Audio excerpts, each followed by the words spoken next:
नमस्कार। आज हम बात करने वाले हैं 11th क्लास की ज्योग्राफी का चैप्टर 6 जिसका नाम है सोइल या मृदा। इसको हमने 3 भाग में डिवाइड किया है और भाग पहला और दूसरा हमने कर लिया है। आज हम बात करेंगे भाग 3 की, जिसमें हम चर्चा करने वाले हैं मृदा क्षरण और मृदा संरक्षण के बारे में। मतलब ये मिट्टी कैसे इसका क्षरण होता है और हम इसको कैसे बचा सकते हैं। तो बने रहिए और चर्चा करते हैं। मृदा क्षरण के कई प्रकार हैं, जैसे सीट इरोजन, विंड इरोजन, ऐसे ही बहुत प्रकार हैं। तो हम एक एक करके चर्चा करते हैं। जब कभी आपने देखा होगा किसी जगह पर बहुत ज़्यादा बारिश हो जाती है तो उस जगह की मिट्टी उखड़कर आगे बढ़ जाती है या वहाँ से मिट्टी उखड़ जाती है, तो इसे कहते हैं रिल इरोजन। ऐसे ही बहुत ज़्यादा जब पानी आता है और एक गली जैसी बन जाती है, उसे गली इरोजन कहते हैं। और आपने ये भी चीज़ नोट करी होगी कि कभी कभी खेतों में बहुत ज़्यादा कटाव हो जाता है। वो इसलिए होता है, केमिकल रिएक्शन भी होते हैं। कैसे? जब कई बार खाद और पेस्टिसाइड को ज़्यादा डाल दिया जाता है खेतों में, उसकी वजह से भी मिट्टी का क्षरण होता है। इसके कई कारण हैं, वायु, जल और ज़्यादा सिंचाई आदि, तो इससे इरोजन होता है। वहीं अगर संरक्षण की बात करें तो हम इसको बचा सकते हैं। मिट्टी के क्षरण को हम बचाया जा सकता है, जैसे पेड़ लगा के। हमें बहुत ज़्यादा पेड़ लगाने चाहिए। और आजकल आपने देखा होगा शहरों में भी खेती होती है, घरों में खेती होती है, तो उस प्रकार की खेती करके भी हम बाकी जो मिट्टी का क्षरण है उसे हम बचा सकते हैं।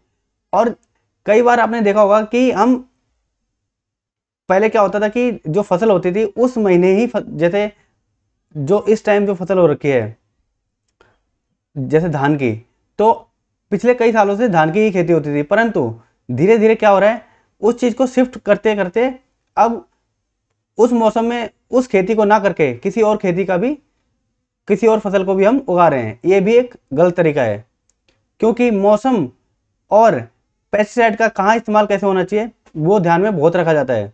इसलिए ज़्यादातर आपने देखा होगा कि इन महीनों में जो ज़्यादा खेती होती है वो धान की ही होती है।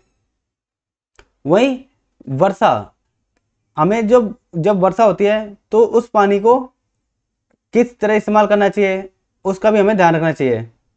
और बहुत ज़्यादा चराई नियंत्रण पर ध्यान रखना चाहिए, क्योंकि कुछ जगहों पर चराई नहीं होनी चाहिए जहाँ पर चराई की व्यवस्था ना हो। मतलब क्या होता है कि कई पेड़ पौधे हैं और वहाँ पर अगर हम अपने जानवरों को लेके जाते हैं, जो पालतू जानवर हैं, और वो घास खाते हैं, तो वो क्षरण भी सही नहीं है, क्योंकि हर घास खाने लायक नहीं होती है। कुछ घास ऐसी भी होती हैं जो मिट्टी को बचाए रखने में काम आती हैं। और आपने देखा होगा कि कई बार ऐसा होता है कि मिट्टी के बांध बना दिए जाते हैं, मिट्टी के या किसी चीज़ के बांध बना दिए जाते हैं, जो कि मिट्टी बहुत ज़्यादा जब पानी इकट्ठा हो जाता है तो मिट्टी को उखाड़ने में बहुत ज़्यादा उपयोगी होते हैं, जो कि सही नहीं है। और हमें ध्यान रखना चाहिए कि हमें सीढ़ीदार खेती करनी चाहिए, जिससे पानी की कम खपत होती है।